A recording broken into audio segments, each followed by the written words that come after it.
언젠가 어떤 분의 글을 읽은 적이 있는데 미국의 유명한 저술가이자 성공학의 권위자인 지그 지글러라고 하는 사람의 책 가운데 당신이라고 하는 도둑이라는 글이 있습니다. 거기에 보면 엠마누엘 닝그라고 하는 사람이 있는데 이 사람은 지폐를 위조하는 사람이었습니다. 이 사람이 얼마나 정교하게 지폐를 위조하는지 아무리 솜씨가 뛰어난 경찰관이라 할지라도 그가 그린 지폐를 보고서는 이 지폐는 위조 지폐가 아닙니다. 이 지폐는 진짜 지폐입니다. 라고 이야기를 할 정도였다고 합니다. 한 번은 에마누엘 닝거가 20달러짜리 지폐를 위조해서 채소 가게에 가서 채소를 사고 그리고 그 금액을 지불을 했던 적이 있었습니다. 그런데 이날따라 채소를 팔고 있는 그 점원의 손에는 물기가 잔뜩 묻어 있었습니다. 그리고 지폐를 건네받게 되자 건네받은 그 지폐는 점원의 손에서 잉크가 번지기 시작을 했습니다. 이렇게 해서 그가 지폐를 위조한 사실이 발각이 되었고 경찰관들이 와서 그 사람을 체포하고 그 집을 조사하는데 다락방에서는 상당히 많은 분량의 위조 지폐가 발견이 되었고 그리고 거기에서 그가 그렸던 세 점의 초상화가 발견이 되었습니다. 그런데 그가 그렸던 초상화도 얼마나 정교하고 섬세하게 그렸던지 나중에 발견된 이 초상화를 경매에 붙이게 되었는데 한 점당 5,000달러씩에 팔리게 되었다고 합니다. 알고 보니 그가 20달러짜리 지폐 한 장을 그릴 때와 한 장의 초상화를 그릴 때 걸렸던 시간은 모두 동일했다는 것입니다. 그는 5,000달러짜리 그림을 그릴 수 있는 그 시간에 20달러짜리 위조 지폐를 그리고 있었던 것입니다.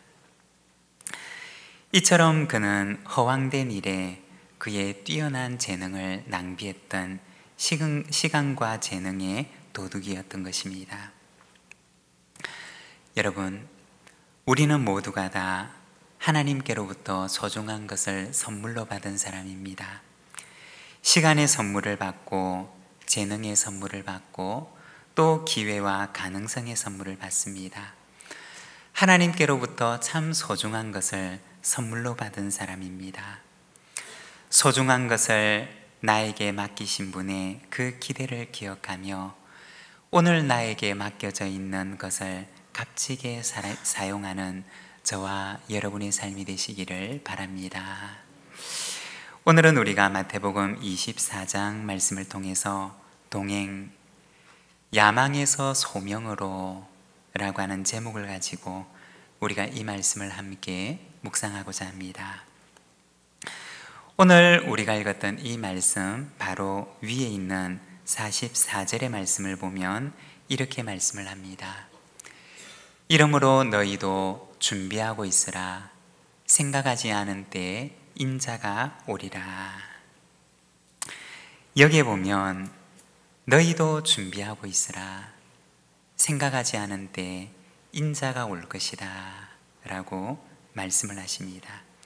그리고 이 말씀에 이어서 예수님께서는 충성되고 지혜 있는 청지기에 관한 이야기를 들려주십니다. 인자가 오리라고 하는 말씀은 재림에 대한 말씀입니다.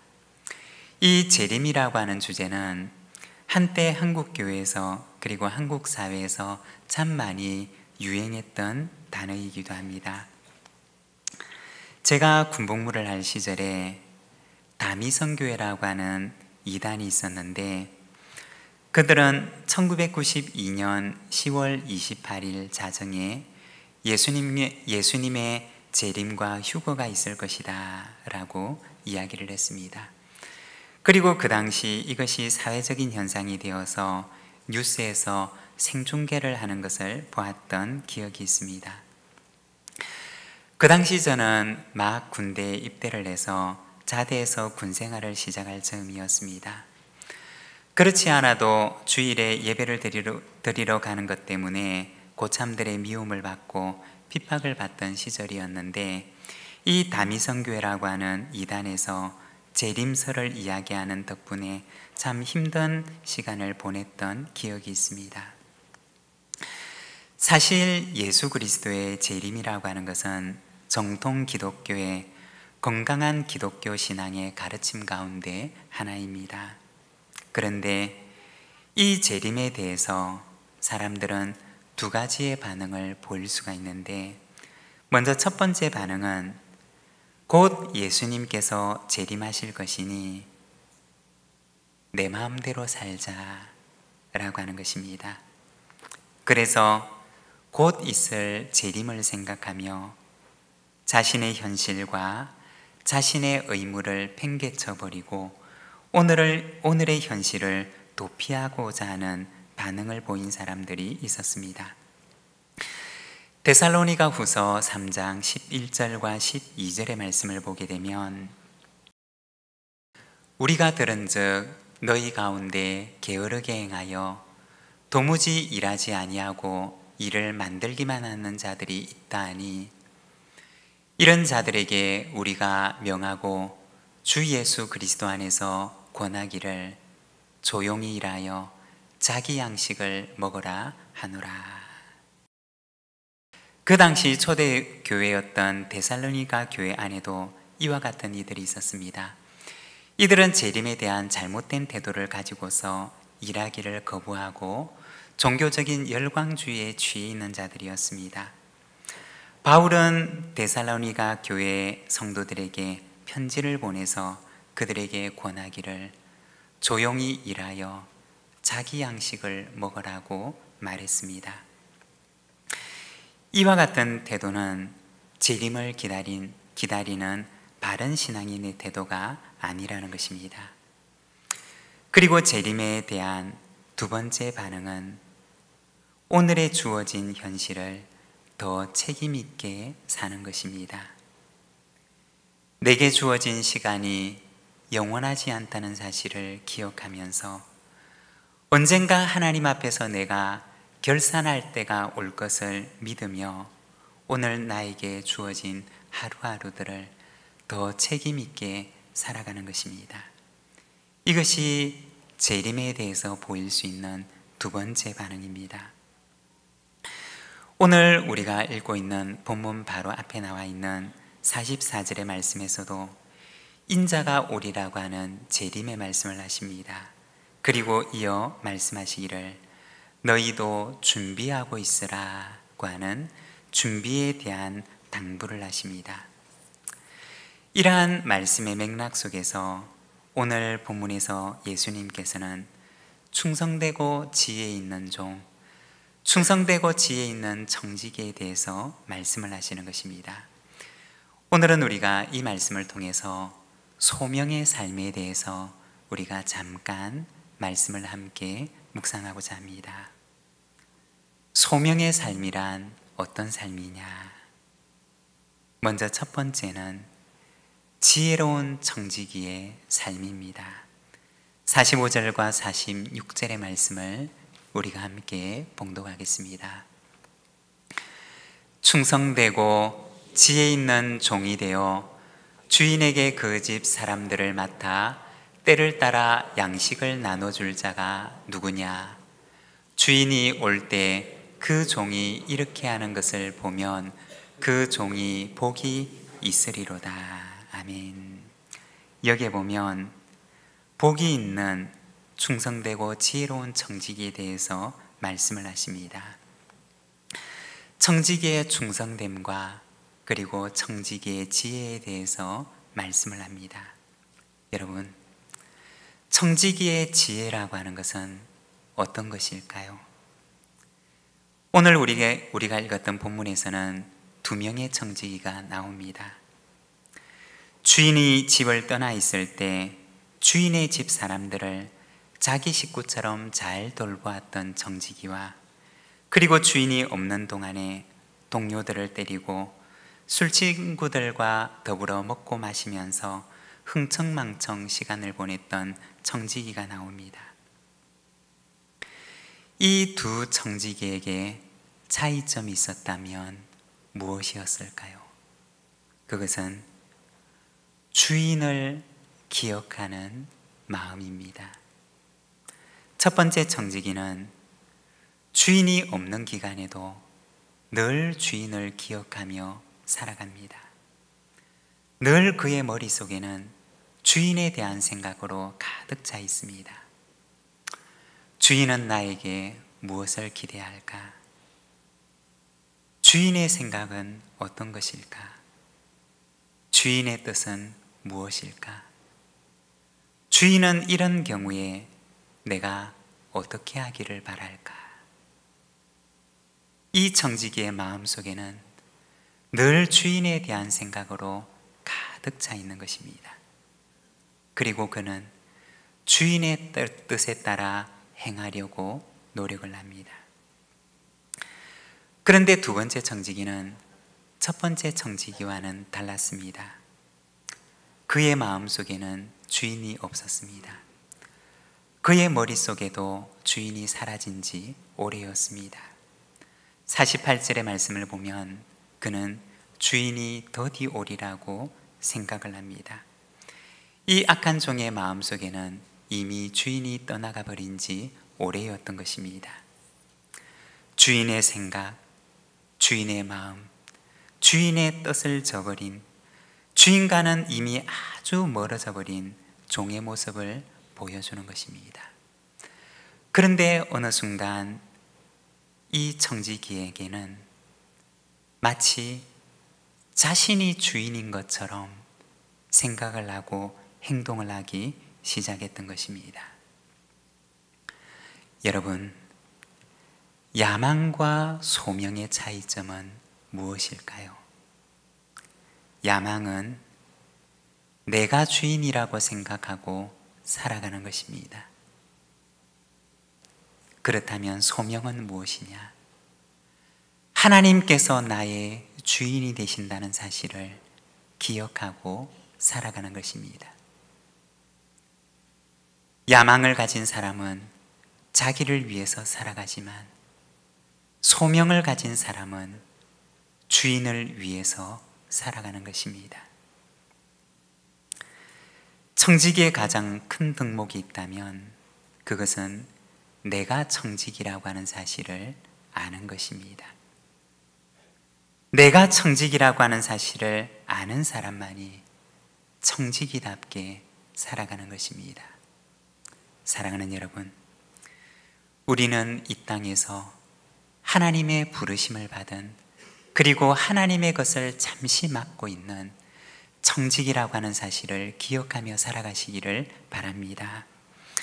청지기의 직분을 주신 분을 기억하고, 그리고 주인의 것을 맡기신 분을 기억하며 오늘도 이 청지기의 지혜를 가지고 살아가는 우리 모든 믿음의 가족들의 삶이 되시기를 바랍니다.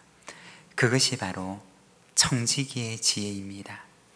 그리고 두 번째, 소명의 삶이란 충성된 청지기의 삶입니다. 청지기의 지혜에 이어서 청지기의 충성됨에 대해서 말씀을 합니다. 45절 말씀을 우리가 다시 한번 봉독하겠습니다. 충성되고 지혜 있는 종이 되어 주인에게 그 집 사람들을 맡아 때를 따라 양식을 나누어 줄 자가 누구냐? 여기에 보면 충성되고 지혜 있는 청지기가 되어서 주인에게 그 집 사람들을 맡아서 때를 따라 양식을 나누어 줄 자가 누구냐라고 예수님께서 말씀하십니다. 충성되고 지혜 있는 청지기를 찾는 주인의 애타는 마음을 보여주는 것입니다. 이런 사람이 있을까? 이런 사람을 어디에서 찾을 수 있을까라고 애타게 찾는 주인의 마음을 보여주고 있습니다. 반대로 생각을 하면 어쩌면 종들은 이렇게 생각을 했을는지도 모릅니다. 이런 주인이 어디 없을까? 이러저러한 주인을 나는 만날 수 없을까? 이러저러한 조건들이 잘 갖추어져 있는 일할 수 있는 집이 세상에 어디 없을까? 아마 종들에게도 그들이 원하는 주인상이 있었을 것이고, 그리고 그들이 원하는 일할 만한 집에 대한 바람이 있었을 것입니다. 그런데 주인에게도 역시 마찬가지인데, 이런 청지기를 혹시 만날 수 없을까라고 하십니다. 그 소망과 바람의 내용은 주인의 집 사람들을 잘 맡아서 주인이 없는 이 기간 동안 집을 잘 경영하고, 그리고 그 집에 속한 사람들을 자기 가족처럼 사랑으로 돌보아 줄 수 있는 이런 사람이 없을까라고 말합니다. 언젠가 이런 이야기를 들은 기억이 있는데, 홍수가 나면 물이 귀하다고 합니다. 하늘에서 비가 내리고 물이 넘쳐서 온 세상에 물이 가득할 만큼 홍수가 났는데, 그런데 정작 사람이 먹을 수 있는 물은 너무나 귀하다는 것입니다. 45절의 말씀은 바로 이와 같은 고민이 반영되어 있는 말씀일 것입니다. 세상의 청지기들은 많지만, 세상의 사람들은 많지만, 그러나 주인의 집 사람들을 맡아서 마음 놓고 이들을 맡길 수 있는 청지기를 내가 어디에서 만날 수가 있을까? 라고 하며 바로 충성된 청지기를 찾는 주인의 애타는 마음입니다. 청지기의 충성됨이라고 하는 것은 이와 같은 주인의 뜻을 알고서 주인의 뜻에 자기를 헌신하기로 결단하는 것을 가리킵니다. 우리가 성경을 보게 되면 요한계시록 3장 14절에서는 이렇게 말씀을 하십니다. 라오디게아 교회의 사자에게 편지하라. 아멘이시요 충성되고 참된 증인이시요 하나님의 창조의 근본이시니가 이르시되. 이 요한계시록 3장의 말씀에서는 예수님에 대해서 말씀하시기를 그분은 아멘이시고 충성되시며 또한 참된 증인이 되신다 라고 말씀하십니다. 예수님의 성품에 충성됨에 대해서 말씀하시는 것입니다. 예수님의 충성됨은 어떻게 나타났느냐? 고린도후서 1장 18절에서 20절의 말씀을 보면 하나님은 미쁘시니라. 우리가 너희에게 한 말은 예하고 아니라 함이 없노라. 우리 곧 나와 실루아노와 디모데로 말미암아 너희 가운데 전파된 하나님의 아들 예수 그리스도는 예하고 아니라 함이 되지 아니하셨으니 그에게는 예만 되었느니라. 하나님의 약속은 얼마든지 그리스도 안에서 예가 되니 그런즉 그로 말미암아 우리가 아멘하여 하나님께 영광을 돌리게 되느니라. 여기에 보면 예수님의 충성된 성품에 대해서 말씀을 하시는데, 예수님께서는 하나님의 뜻 앞에서 언제나 아니오가 되지 않으셨다는 것입니다. 하나님의 뜻이라면 언제나 그 뜻 앞에서 예라고 대답하셨고, 그리고 아멘이라고 말씀하셨다는 것입니다. 마가복음 14장 36절의 말씀을 보면 예수님께서 겟세마네 동산에 올라가셔서 십자가를 지시기 전에 땀이 피가 되도록 기도하시는데 이렇게 기도하십니다.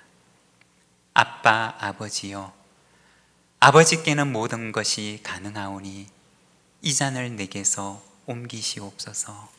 그러나 나의 원대로 마시옵고 아버지의 원대로 하옵소서.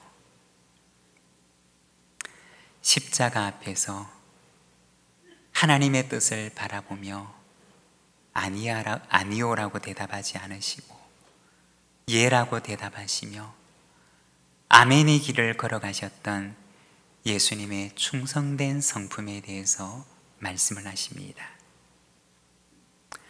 충성됨이란 무엇이냐? 바로 청지기를 부르시는 주인의 뜻을 아는 것입니다.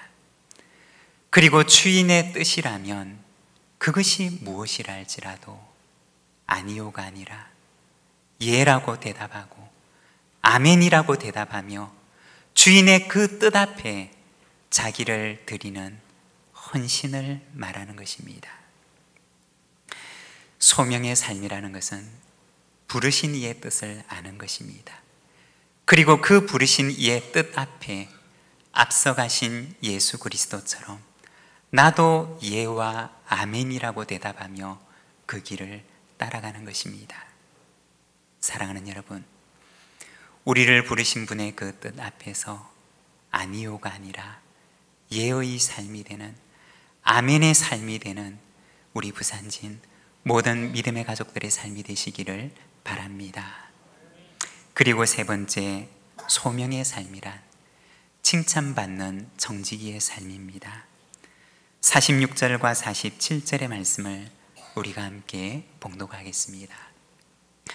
주인이 올 때 그 종이 이렇게 하는 것을 보면 그 종이 복이 있으리로다.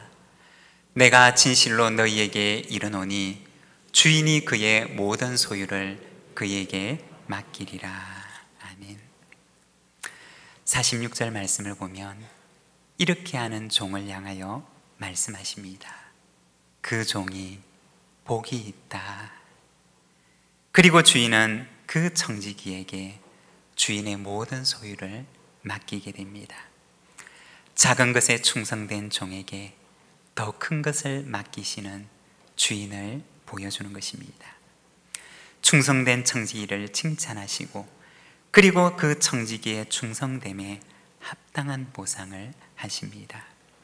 여러분, 우리는 모두가 다 하나님의 청지기들입니다. 나에게 있는 시간도, 내게 있는 물질도, 내게 있는 재능도, 이것은 내 것이라고 말할 수 있는 것이 아무것도 없습니다.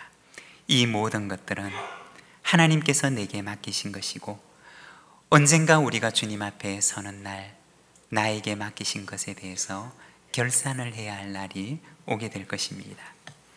주인을 잊어버리고 마치 그것이 내 것인 양 주인처럼 행세하는 악한 청지기에는 주인의 책망이 있을 것입니다. 그러나 주인을 기억하고 주인의 것을 가지고 주인의 뜻대로 활용한 이들에게는 주인의 칭찬이 있을 것입니다. 소명은 부르신 이를 기억하는 것입니다. 소명은 맡기신 분을 기억하고 그분의 기대에 응답하며 예라고 답변하고 그리고 그 뜻에 헌신하는 것입니다. 그리고 잘 감당한 이에게 주인은 더 많은 것을 맡기실 것입니다. 야망의 사람이 아니라 내가 주인이 되어 내 것인 양 살아가는 사람이 아니라 소명의 사람이 되어 이것이 주님의 것인 줄로 기억하고 오늘도 주님의 뜻에 따라 주인의 뜻에 따라 내 삶을 헌신하는 삶을 살아가는 저와 여러분, 우리 부산진 모든 믿음의 가족들이 되시기를 바랍니다. 오늘 우리의 주신 말씀을 생각하며 우리 함께 기도함으로 응답하며 나아가겠습니다.